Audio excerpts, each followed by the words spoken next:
주님의 은혜 가운데에서 함께 기쁨으로 예배를 드리는 저와 여러분이 되었으면 좋겠습니다. 이 시간 함께 찬양을 세 곡 하시고 말씀을 나누도록 하겠습니다.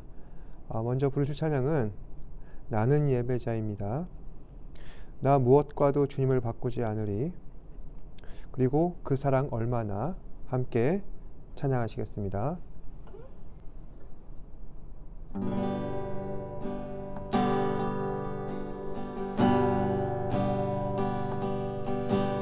나는 하나님을 예배하는 예배자입니다.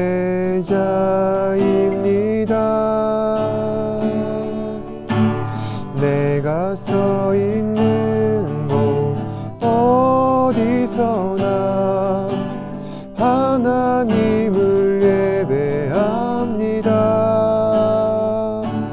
내 영혼 거룩한 은혜를 향하여 내 마음 완전한 하나님 향하여 이곳에서 바로 이 시간 하나님을 나는 하나님을 예배하는 나는 하나님을 예배하는 예배자입니다.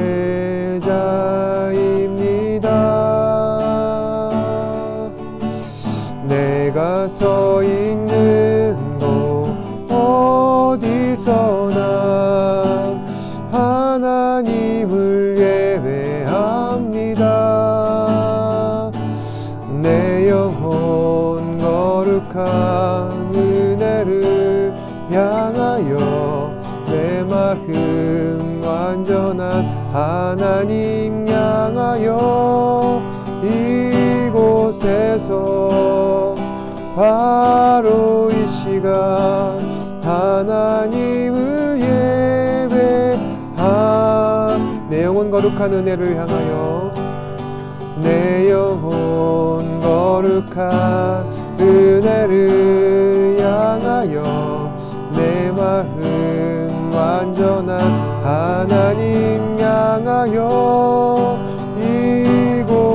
이곳에서 바로 이 시간 하나님을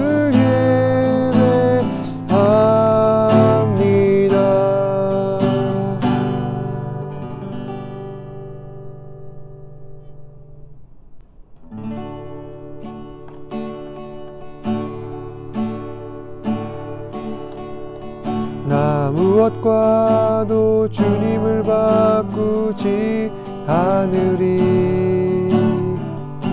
다른 어떤 은혜 구하지 않으리.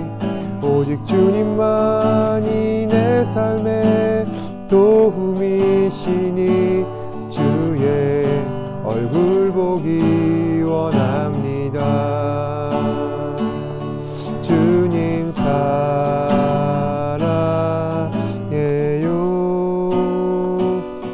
온 마음과 정성 다해 하나님의 신실한 친구 되기 원함. 나 무엇과도 주님을 바꾸지 않으리. 나 무엇과도 주님을 바꾸지 않으리. 다른 어떤 은혜 구하지 않으리. 오직 주님만이 내 삶의 도움이시니 주의 얼굴 보기 원합니다. 주님 사랑해요.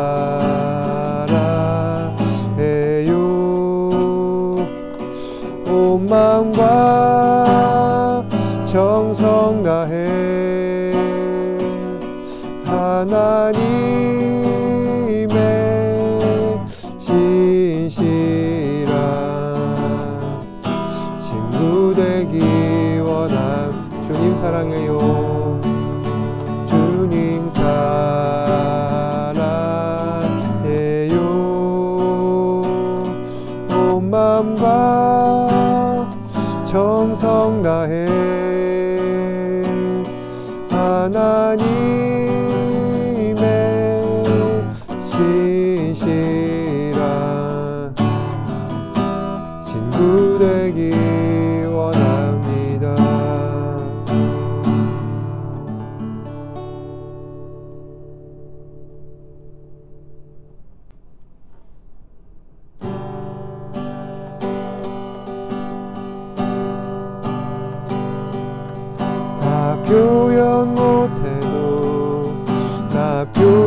알아가리라.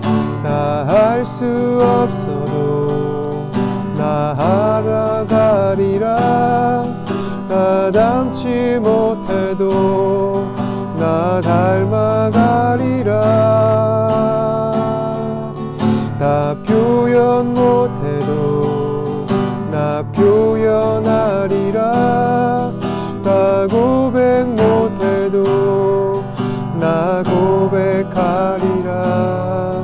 다 할 수 없어도 나 알아가리라.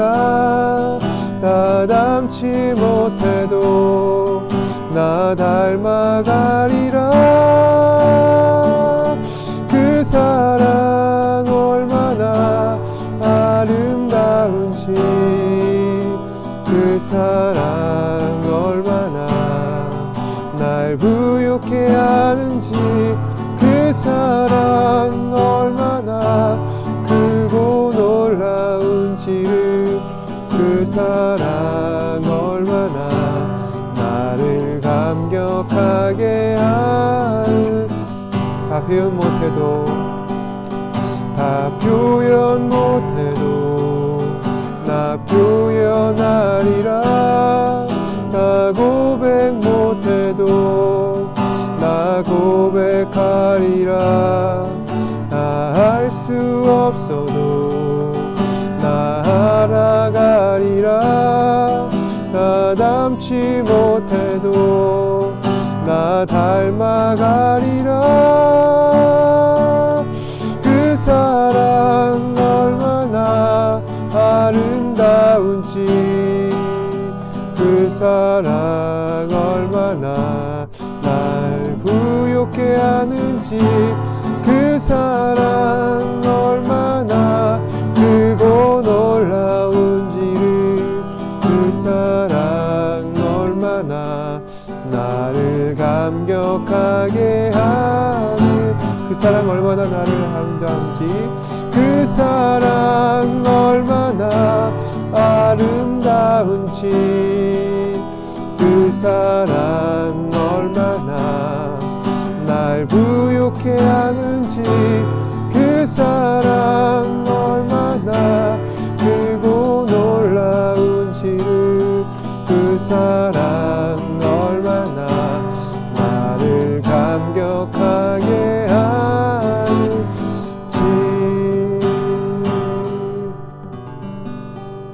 아멘. 사도신경으로 신앙을 고백하도록 하겠습니다. 전능하사 천지를 만드신 하나님 아버지를 내가 믿사오며 그 외아들 우리 주 예수 그리스도를 믿사오니, 이는 성령으로 잉태하사 동정녀 마리아에게 나시고 본디오 빌라도에게 고난을 받으사 십자가에 못 박혀 죽으시고 장사한 지 사흘 만에 죽은 자 가운데서 다시 살아나시며 하늘에 오르사 전능하신 하나님 우편에 앉아 계시다가 저희로서 산자와 죽은 자를 심판하러 오시리라. 성령을 믿사오며 거룩한 공예와 성도가 서로 교통하는 것과 죄를 사하여 주시는 것과 몸이 다시 사는 것과 영원히 사는 것을 믿사옵나이다. 아멘. 이 시간 예배를 위해서 제가 기도하겠습니다. 언제나 우리를 사랑하시고 은혜를 베풀어 주셔서 오늘도 이 시간 예배 자리에 나올 수 있도록 인도하신 주님 감사합니다. 오늘도 각자 속한 곳에서 하나님을 찬양하며 경배하는 우리 친구들 주께서 기억하시고 은혜 내려주시고 축복하여 주시옵소서. 주님, 우리가 살아가는 세상 가운데 너무나도 많은 어려운 일이 있습니다. 특히 코로나로 인하여서 많은 사람들이 고통받고 있고 많은 확진자로 인하여서 우리의 삶이 어려운 가운데 있습니다. 하지만 하나님께서 우리에게 주시는 놀라운 은혜와 믿음의 담대함으로 말미암아 어떠한 상황에서든지 하나님을 경배할 수 있는 우리 친구들 되게 하여 주옵소서. 이제 설 명절이 다가옵니다.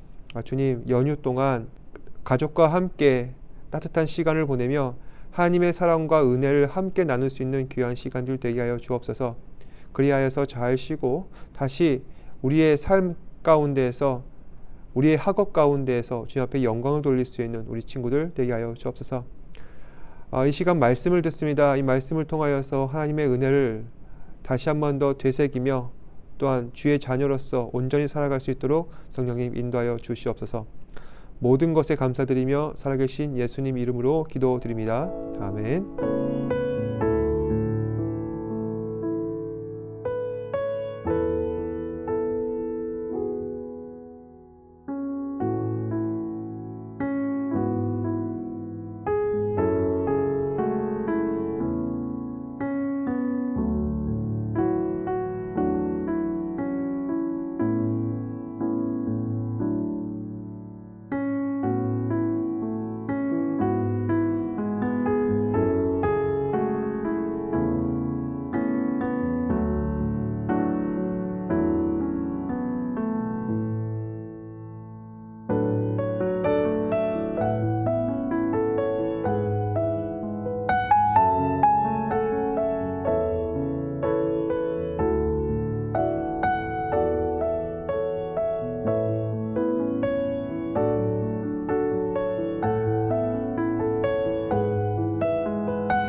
많은 친구들이 눈 건강이 급속도로 나빠져서 옛날 사람들보다 훨씬 이른 시기에 안경을 착용하는 그런 경우를 자주 보게 됩니다.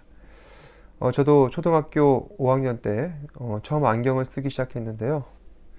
제가 안경을 쓰게 된 이유는 어두운 곳에서 책을 가까이 보는 습관을 들다 보니 어느 순간에 시력이 급격히 나빠지게 된 것입니다. 점점 모든 것이 뿌옇게 보이기 시작했고, 이제는 멀리 있는 것이 잘 안 보이고 이제 가까이 있는 것만 보이는 근시가 되었습니다. 그래서 하는 수 없이 안경원에 찾아가 안경을 맞췄습니다. 그때 안경원에서 시력 검사를 했었는데 제가 살짝 긴장되는 마음이 있었습니다. 내 눈이 생각보다 많이 나빠진 건 아닐까 하면서 걱정하면서 말이죠. 당시에는 오늘날처럼 이렇게 시력을 측정하는 전문적인 기계들이 없었던 터라 줄이 그어진 바닥에 서서 전광판에 있는 이 시력 테스트로 검사를 시작했습니다. 보통 위에서부터 크고 진한 글씨들이 적혀 있고 아래로 내려갈수록 점점 글씨가 작게 기록되어 있는데 처음에는 안경사 선생님이 중간 정도를 가리킵니다. 그래서 글자가 잘 안 보이면 위로 올라가고 또 잘 보이면 점점 밑에 작은 글자로 내려가는 거죠. 그때 처음 시력이 0.5, 0.7이었는데 중간까지는 대답을 잘 할 수 있었지만 점점 밑으로 내려가면서 자신 있게 말하기가 어려웠습니다. 그럼에도 난 이 정도까지는 볼 수 있어 하는 생각에 확신에 찬 목소리로 또박또박 대답을 했었습니다. 분명히 내가 맞췄다 생각했는데 검사를 다 마치고 나니 결국 맞힌 것이 하나도 없었습니다. 그때 살짝 당황스러우면서 조금 부끄러웠던 것 같아요. 세상을 살면서 무엇이든 바르게 볼 수 있는 눈을 가진다는 것이 얼마나 귀하고 복된 일인지 우리는 정말 그것들을 잘 모를 때가 많은 것 같습니다. 이런 경우가 있습니다. 누가 보더라도 그건 분명한 정답은 아닌데 사람들은 왜 자신이 옳다고 고집만 부리며 엉뚱한 길로 가는지, 아마도 그 사람은 자신이 가진 지식과 그리고 경험의 한계와 내가 보는 것만 옳다고 주장하는 폐쇄적인 사고방식을 가진 사람일 것 같습니다. 바로 그것이 올바른 안경을 착용하지 않고 뿌연 모습으로 살아가는 삶이라 할 수 있는 것이죠. 오늘 말씀을 보시면은 이런 삶을 살아가는 사람들이 등장합니다. 바로 유대인들입니다. 유대인들은 과거 이스라엘 영광의 시대를 살아갔던 다윗의 자손들이었습니다.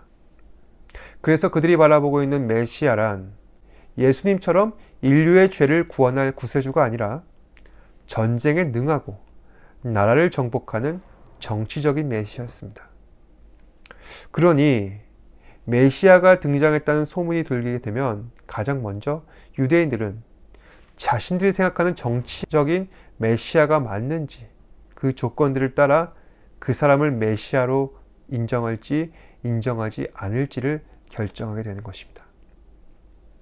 그럼 유대인들이 보기에 예수님은 어떠했을까요? 우선 유대인들은 예수님께서 베푸시는 기적, 치유의 능력을 보고 들으면서 처음에는 이 사람이 정말 우리가 찾던 그 메시아가 아니었을까 기대하기 시작했습니다. 하지만 점차 유대인들은 예수님께서 자신들이 원하던 그런 메시아는 아니었다는 생각을 하게 됩니다. 그래서 처음에는 예수님을 환영하지만 점점 예수님을 배척하고 나중에는 신경전을 벌이기까지 합니다. 오늘 말씀에서도 그런 갈등 사항들이 소개되고 있는데 특히 예수님과 유대인들 간의 치열한 신경전이 펼쳐지고 있는 장면을 보게 됩니다. 우선 예수님께서 유대인들 향해 신랄한 비판의 말씀을 하십니다. 44절 말씀입니다. 너희는 너희 아비 마귀에게서 났으니 너희 아비의 욕심대로 너희도 행하고자 하느니라. 그는 처음부터 살인한 자요 진리가 그 속에 없으므로 진리에 서지 못하고 거짓말할 때마다 제 것으로 말하니 그는 거짓말쟁이요 거짓의 아비가 되었습니다. 지금 상황이 어떤 상황인지 아십니까? 예수님께서는 당신이 참 하나님의 아들 되심과 그리고 하나님 아버지께서 예수님 당신을 이 땅에 보내셨다는 사실을 증거하셨습니다. 그리고 당신께서 행하신 모든 일들을 예수님 당신이 스스로 하신 것이 아니라 하나님 아버지로부터 시작되었다는 사실을 나타내셨습니다. 즉 예수님께서 나타내신 기적, 치유, 모든 놀라운 능력들은 사실 하나님께서 하셨다는 것입니다. 우리는 살면서 놀라운 기적과 능력이 나타날 때 모든 것은 다 하나님께서 하셨습니다. 이렇게 고백하면은 저 사람 참 겸손하다, 훌륭하다 이렇게 칭찬하지 않습니까? 그런데 당시 유대인들은 그런 소리하면 신성모독이다 비난하는 겁니다. 참 이상한 일이죠. 유대인들은 왜 예수님께서 모든 것은 하나님께서 하셨다는 이러한 고백을 할 때 비난하고 못마땅하게 여기는 걸까요? 예수님께서는 그 이유를 알고 계셨습니다. 유대인들은 하나님의 아들 예수님을 배척하였습니다. 예수님이 메시아라는 사실을 인정하지 않습니다. 아니 인정할 수가 없었습니다. 자신들이 원치 않았으니까요. 자신들 마음에 들지 않으니까 그것은 메시아가 아니라는 겁니다. 여러분들께서 생각해 보았을 때 어떤 것이 진정한 신성모독입니까? 내가 인정한 것만 믿겠다는 것과 하나님께서 보내신 예수님을 믿는 것. 결국 예수님께서는 자신들이 인정할 수 없으니 당신은 메시아가 아니다 이렇게 주장하는 유대인들에게 이와 같이 말씀하시는 겁니다. 너희야말로 신성모독이다. 너희야말로 마귀의 자식이다. 자비로우시고 선하신 그리스도께서는 지금까지도 한 번도 하신 적이 없는 강도 높은 비판을 내리고 계십니다. 왜 유대인들은 이처럼 고집을 피우면서 예수님을 인정하지 않는 걸까요? 그들은 자신들이 하나님의 선택을 받은 하나님 백성이다. 선민의식으로 가득 찼습니다. 사실 나는 하나님의 백성이다. 이렇게 자랑하는 것은 굉장히 좋은 일입니다.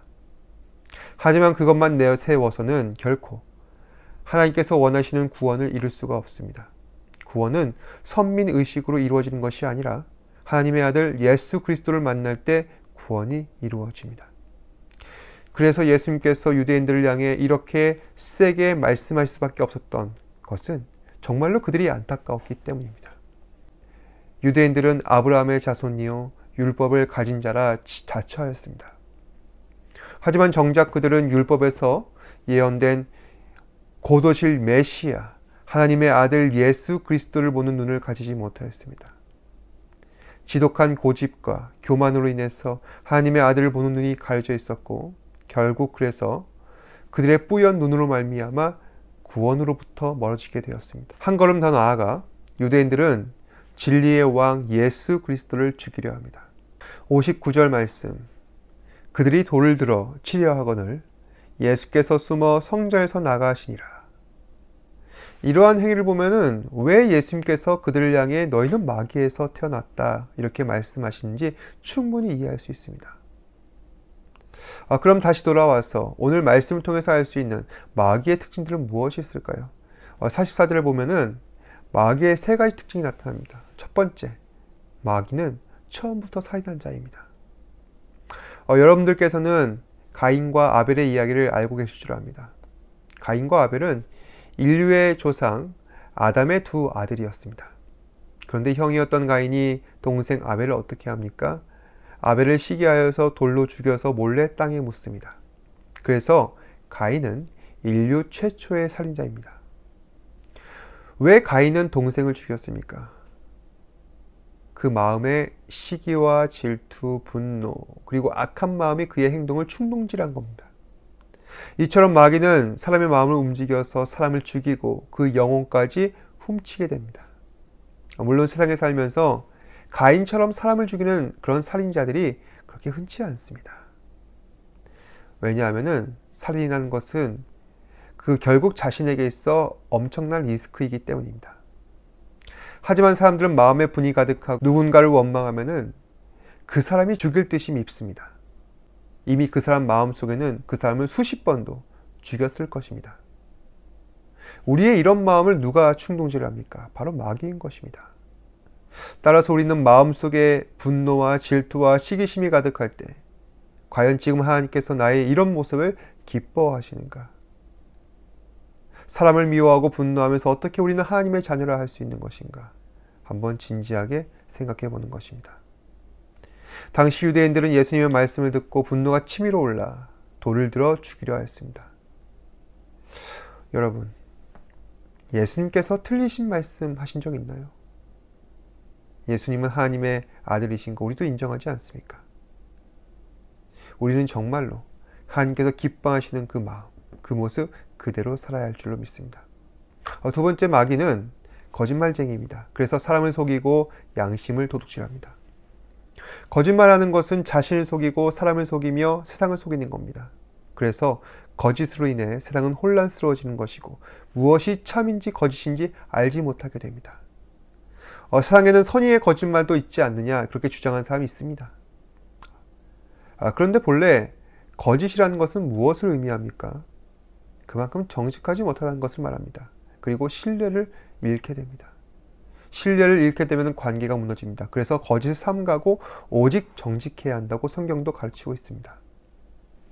당시 유대인들은 예수님을 보고도 영접하지 않았습니다. 그들은 분명 예수님의 기적을 보았을 것이고 치유와 능력을 경험했습니다. 자신들이 보고 겪은 것을 보고도 그들은 예수님을 하나님의 아들로 영접하지 않습니다. 그들은 솔직하지 못했습니다. 그래서 예수님은 절대 메시아가 될 수 없다. 고집을 피우며 우기는 겁니다. 세 번째로 마귀는 거짓의 아비입니다. 사람들은 왜 거짓을 말합니까? 왜 하나님의 아들을 솔직하게 인정하지 않습니까? 그들은 마귀의 자녀이기 때문입니다. 마귀는 거짓의 아비입니다. 그래서 예수님을 믿지 않는 사람들은 마귀처럼 행동하고 잘못된 것을 답습하며 살아갑니다. 어떻습니까? 제가 지적한 마귀의 특징들은 예수님을 향해서 대적하고 있던 유대인들의 특징과 너무나도 흡사하지 않습니까? 그들은 예수님을 죽이려 했습니다. 그리고 진리가 되신 예수님에 대해 그는 메시아가 아니라 주장하고 있는 것입니다. 사랑하는 여러분, 예수 그리스도를 믿고 따르는 참 제자라면은 앞으로 우리는 어떻게 살아가야겠습니까? 당연히 진리 되신 예수 그리스도를 따라 그의 말씀에 순종하며 결코 의심 없는 확고한 믿음을 가지고 살아가야겠죠. 오늘 말씀에 나타난 유대인들은 그 누구보다 하나님을 사랑한다 자부하였고 하나님께서 자신들을 선택하셨다고 철떡같이 믿고 있습니다. 그런데 정작 예수님께서 그들의 모습을 바라보니 하는 행동이 꼭 마귀였던 것입니다. 그들은 하나님이 보내신 예수 그리스도를 배척했습니다. 진리를 보는 눈이 없었고 진리가 되신 예수 그리스도를 십자가에 못 박는 자리까지 내어주게 되었던 것입니다. 마치 우리가 이와 같지 않은가 저는 심히 염려됩니다.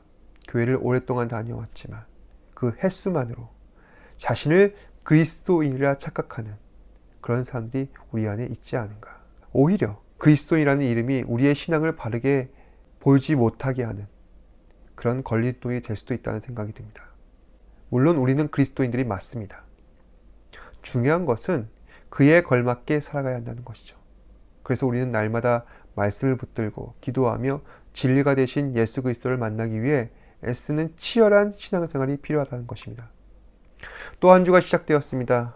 이번 한 주간은 내 삶의 진리가 되신 예수 그리스도를 깊이 생각하시고 주님을 선명하게 바라보며 우리가 보는 진리를 통해 하나님과 동행함으로 말미암아 하나님 앞에 영광을 돌리며 살아갈 수 있는 저와 여러분들 되시길 바랍니다. 함께 기도하겠습니다.